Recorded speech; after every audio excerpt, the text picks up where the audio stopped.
मेरी शादी को 10 साल हो गए थे, लेकिन अभी तक मेरे देवर ने शादी नहीं की थी। मेरी सास बेवा थी और कुछ नहीं बोल पाती थी। जब यह घर आता तो सास की हालत बहुत खराब हो जाती और देवर भी अपनी माँ की बहुत खिदमत करता था।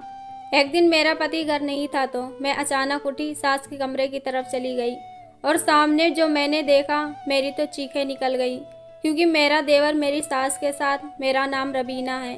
मेरी शादी जिस घर में हुई थी उस घर में मेरे देवर और मेरी सास के अलावा कोई और नहीं था। मुझे लगा कि मेरी देवरानी भी होगी, लेकिन पता चला कि मेरे देवर ने अभी तक शादी नहीं की। यह बड़ी अजीब बात थी कि मेरे पति से मेरा देवर सिर्फ 1 साल छोटा था और अभी तक उसने शादी नहीं की थी। खैर, मैं यहाँ पर सब कुछ ठीक कर रही थी, लेकिन मेरे देवर को देखकर मैं हैरान रह गई। शादी में भी नहीं आया था, अजीब तरीके का इंसान था। गर्मियों में भी उसने इतने गर्म कपड़े पहने हुए थे और जिस्म का एक एक हिस्सा छुपा रखा था। उसको देखकर मुझे गर्मी लग रही थी कि इतनी गर्मी में भी भला कोई कैसे स्वेटर पहन सकता है। वह ज्यादातर पता नहीं कहाँ गायब रहता था, कभी कभी दिखाई देता था। घर में हम 4 लोग रहते थे। मैं सारा दिन घर के काम करती रहती। मेरे पति को मुझसे कोई मसला नहीं था और मुझे भी अपने पति से कोई मसला नहीं था, क्योंकि घर में खामोशी बहुत थी। अगर काम नहीं करती तो दिन कैसे गुजरता। लेकिन मेरा देवर मेरे हाथ का बना हुआ खाना नहीं खाता था। वह कहता था कि मैं अपने मम्मी के हाथ का बना हुआ खाना खाऊंगा। सारे घर का काम मैं ही करती थी, सबके लिए खाना ही बनाती थी। लेकिन मेरे देवर के लिए मेरी सास खाना बनाती थी। उनकी तबीयत खराब रहती थी, उनसे उठा नहीं जाता था। ऐसे में उनको खाना बनाना पड़ता था। मैंने उनको कहा कि फिर मेरा क्या फ़ायदा, जो मैं सबके लिए काम कर रही हूँ, फिर भी आपको तो खाना बनाना ही पड़ता है। इस बात पर वह खामोश हो जाया करती थी कि कोई बात नहीं है, बच्चा है ना, इसलिए जिद करता है। बच्चा है ना, क्या मतलब, कोई बच्चा तो नहीं है। छोटा सा इतना लाडला बेटा था और मेरे पति से 1 साल छोटा था और मेरे पति की भी उम्र कोई कम नहीं थी। मेरा पति 30 साल का था और उसके नखरे भी बहुत ज़्यादा होते थे। मेरी सास से वह कोई आसान सा खाना बनाने को नहीं कहता था, बल्कि उनको वह बहुत मुश्किल खाना बनाने को कहता था, जिन पर वह ज़्यादा वक्त लगाती। वैसे तो वह घर में ज़्यादा नहीं रहता था, कभी कभी घर पर रहता था, लेकिन जिस दिन आ जाता उस दिन पूरा दिन मेरी सास उसकी देखरेख में लगी रहती थी और ज़्यादा काम करके उनकी तबीयत खराब हो जाती थी। देवर की वजह से मेरे सास की तबीयत ज़्यादा खराब होती तो वह उनकी देखरेख करता, उनके पैर दबाता, उनके लिए चाय बनाता था। मुझे तो सलाम करके भी राजी नहीं था। हम एक ही घर में रहते थे, लेकिन कभी भी बातचीत नहीं होती थी। मैंने अपने पति से कहा कि तुम्हारा छोटा भाई अभी तक शादी क्यों नहीं कर रहा है। मेरी एक सहेली है, अगर वह कहे तो मैं उसके साथ शादी करवा देती हूँ।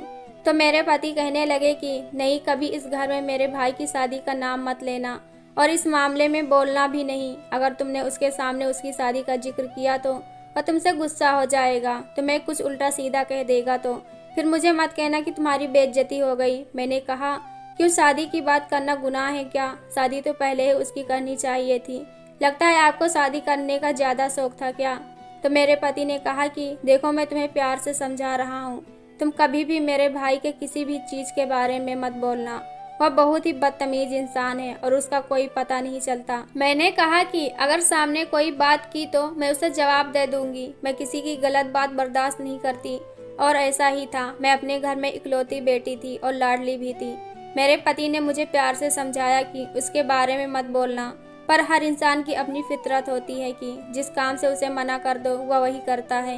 क्योंकि मेरे देवर की पर्सनालिटी की कुछ ज़्यादा ही मशहूर थी। मेरी सास भी उनसे डरा करती थी। मुझे कुछ समझ में नहीं आ रहा था कि मेरी सास उनसे डरा क्यों करती थी। एक दफ़ा मेरे घर में कुछ मेहमान आए, उनसे बातचीत हुई और वह आकर मेरे कमरे में बैठ गए तो मैंने भी उनसे बातचीत करना शुरू कर दी कि बाकी तो सब ठीक है, लेकिन यह जो मेरा देवर है ना, आरिफ, मुझे कुछ समझ में नहीं आता। उन्होंने कहा कि उसकी समझ पूरे खानदान को ही नहीं आती। मैंने कहा कि उनकी शादी क्यों नहीं करते, तो उस औरत ने कहा कि उसकी शादी 3 से 4 दफ़ा करवाने की सोची है। एक दफ़ा तो यह दूल्हा भी बना था, पर शादी वाले दिन ही भाग गया था। उस वक्त इसके अब्बू जिंदा थे, उन्होंने इसको मारा भी था। बड़ा तमाशा भी बना था, लेकिन यह शादी से मना ही कर गया।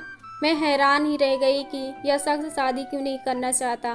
शक्ल और सूरत का भी ठीक था, नजरें झुकाकर भी चलता था, नज़र नहीं मिलाता था। उसके दिल में कोई चोर था। उस औरत ने कहा कि हम सब यही सोचते हैं कि पता नहीं उसके साथ क्या मसला है। यह शादी क्यों नहीं करता? इसके चक्कर में तुम्हारा पति बैठा था, वरना जब 23 साल का था तो तब से कहता था कि मेरी शादी करवा दो। फिर तुम्हारी सास ने कहा कि छोटे ने तो शादी करनी नहीं है, चलो तुम्हारी शादी करवा दें, इसलिए फिर उन्होंने तुम्हारे पति की शादी करवा दी और तुम इस घर में आ गई। तुम उससे दूर ही रहा करो, क्योंकि एक दफ़ा हमारे खानदान में एक लड़की थी जो बहुत ज़्यादा हंसी मजाक करती थी, हर किसी से खुलकर हंसी मजाक कर लिया करती थी। उसने एक दफ़ा इससे मजाक कर लिया था कि तुम शादी क्यों नहीं कर लेते। शादी की बात सुनकर उसने तो उस लड़के के चेहरे पर थप्पड़ मारा था, बल्कि यह भी कहा कि मैं उसे जान से मार दूंगा, लेकिन सबने आकर रोक लिया, इसको पीछे किया और उसने उस लड़की पर ऐसे हमला किया कि उसकी एक हड्डी तोड़ दी थी। मैं हैरान परेशान रह गई कि यह किस किस्म का इंसान है, लड़कियों पर हाथ उठाता है। तो उस आंटी ने कहा कि बेटा तुम तो इससे दूर ही रहना, वरना तुम्हारे साथ तो बहुत बुरा होगा। तुम्हारे पति की शक्ल और सूरत भी अच्छी है और नौकरी भी अच्छी है, लेकिन फिर भी खानदान में किसी ने इसको अपनी लड़की इसलिए नहीं दी क्योंकि इस घर में लड़की आती तो हमें डर ही लगा रहता कि कभी भी उसके साथ कुछ भी हो सकता है। मैंने कहा कि मुझे तो यह बात किसी ने नहीं बताई है। तो उस औरत ने कहा कि तुम भी यह बात किसी को न बताना, नहीं तो मेरा नाम आ जाएगा। तो अपने देवर से बचकर रहना, यह बहुत ही खतरनाक इंसान है। एक दिन मैं कपड़े धो रही थी, जब मैंने अपने देवर के कपड़े देखे। वह कपड़ों के नीचे इतनी सारी गर्म चीज़ें क्यों पहनना करता था। वह खुद तो बहुत पतला था, लेकिन कपड़े इतने सारे पहनता था कि मोटा लगता था।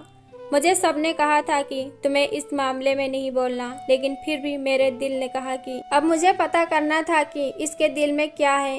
कोई ना कोई चक्कर तो जरूर था कि यह शादी नहीं करना चाहता था, और क्यों या किसी और पर भरोसा क्यों नहीं करता था।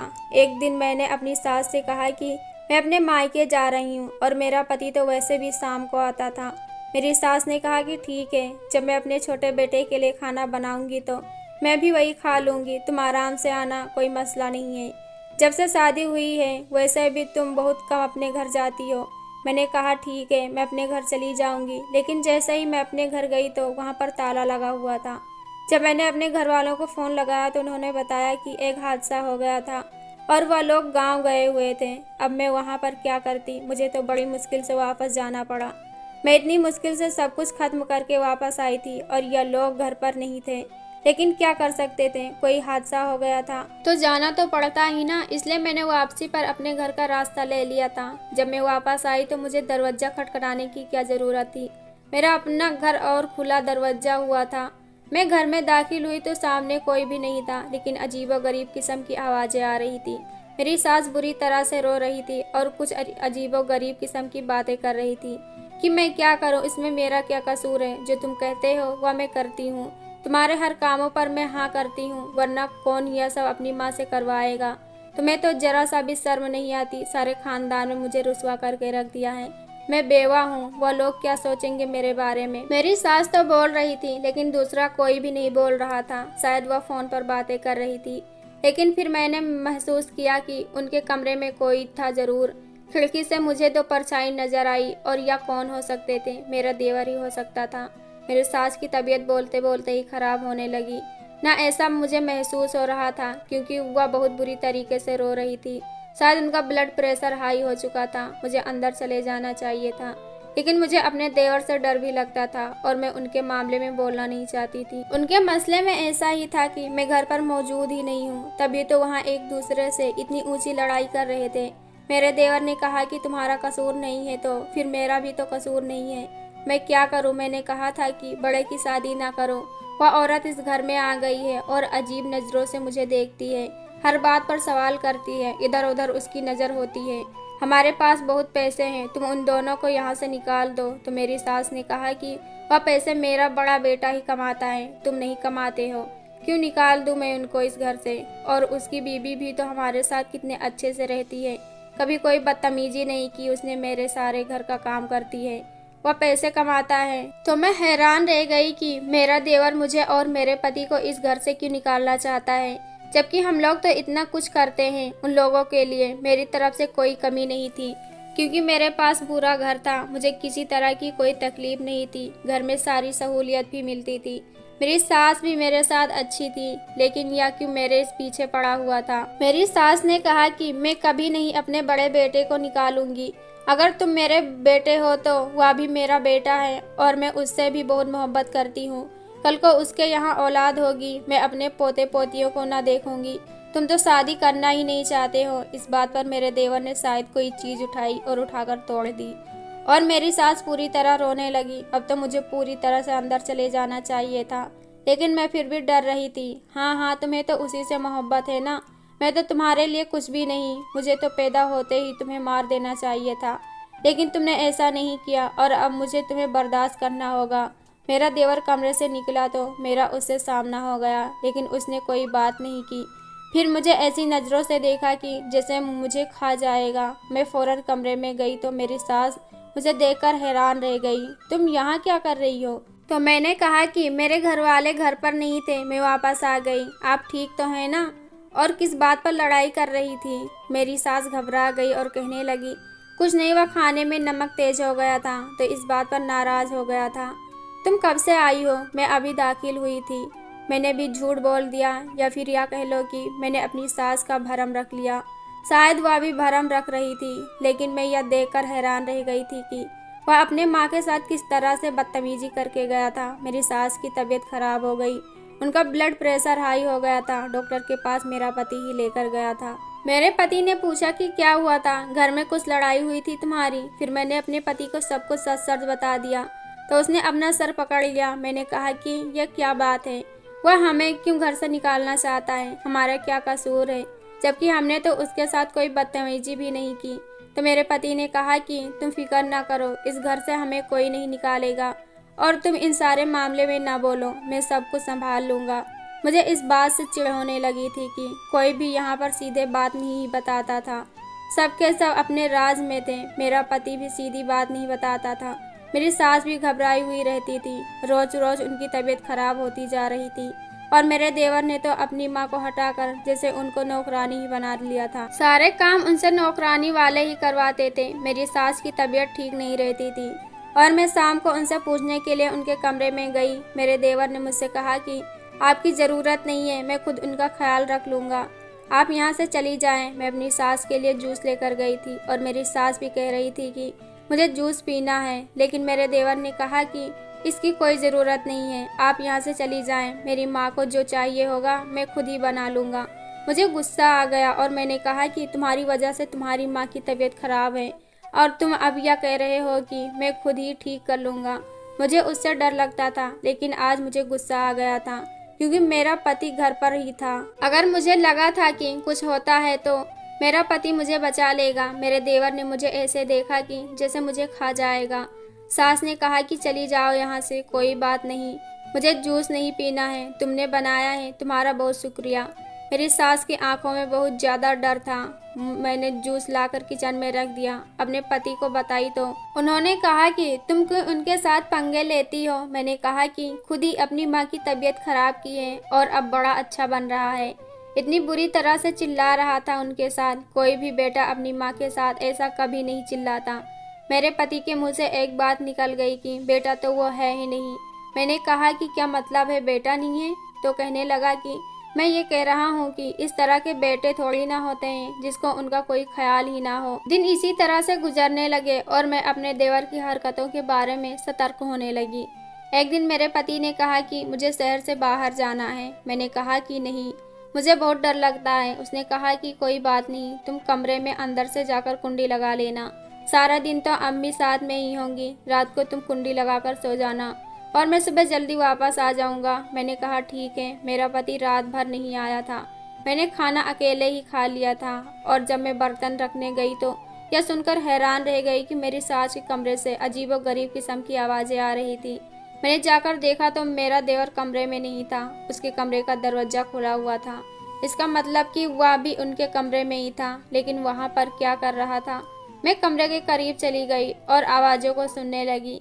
वह फिर से मेरी सास से लड़ाई कर रहा था, लेकिन इस दफ़ा किसी लड़की की भी आवाज़ आ रही थी। लेकिन यह लड़की कौन थी? हमारे घर में तो कोई भी ऐसी लड़की नहीं थी। और इस वक्त कौन मेहमान हमारे घर में आया था?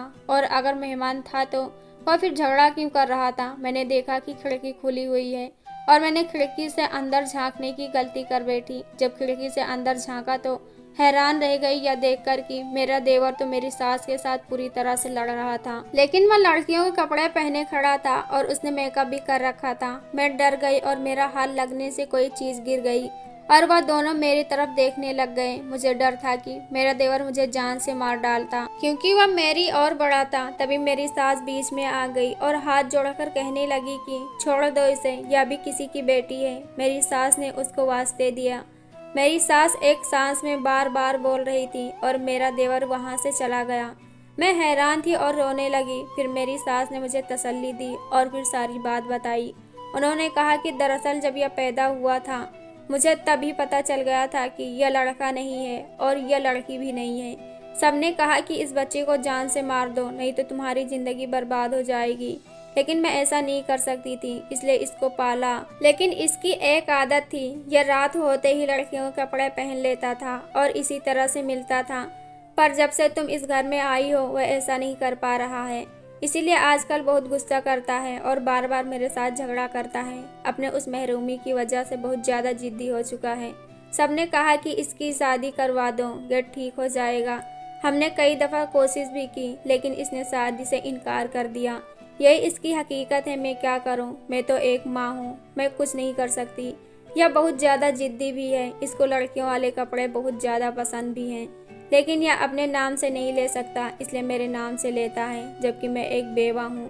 अगर किसी ने मेरे साथ यह सारी चीज़ें देख ली तो वह क्या सोचेगा कि मैं इसी बात पर मुझसे लड़ाई हो रही थी, जब तुमने हमारी सारी बातें सुन ली थी।